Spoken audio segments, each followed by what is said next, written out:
Hey, it's Mike with Carbonize This. We had a viewer ask us to carbonize different fats and oils. So we've got butter, lard, grapeseed oil, olive oil, castor oil, and coconut oil.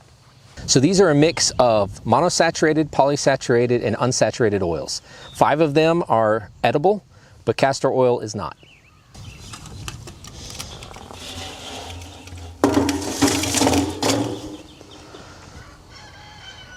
This drum is sealed except for a hole on the bottom, and that's what allows the process called pyrolysis to work. Pyrolysis is just heating something in a low oxygen environment, and that's what the carbonization process needs.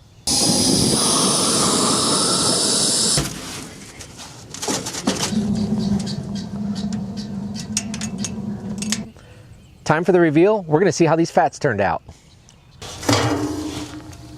This was coconut oil, but it was highly refined, so very little solid left, and so that's why out of all of them it has very little material in here.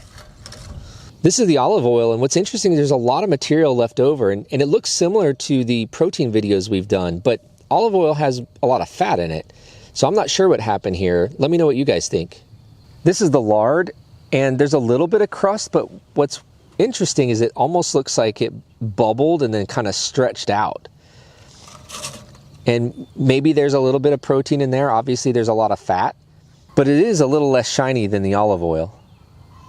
So the butter results actually make sense to me because there's a lot of milk solids left in butter, and that's what's carbonized here on the bottom. Yeah, and it's just like a fine little powder.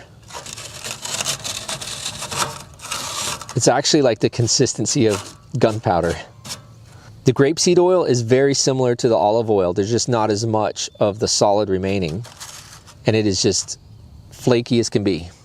And the castor oil pretty much completely vaporized. There's just a little bit of residue left here on the bottom. I wasn't quite sure how this was going to turn out, but it was a cool experiment. It was actually one that a viewer requested that we do. And if you have a request for a video, put it in the comments or vote in our polls, and we'll see if we could do it in the future.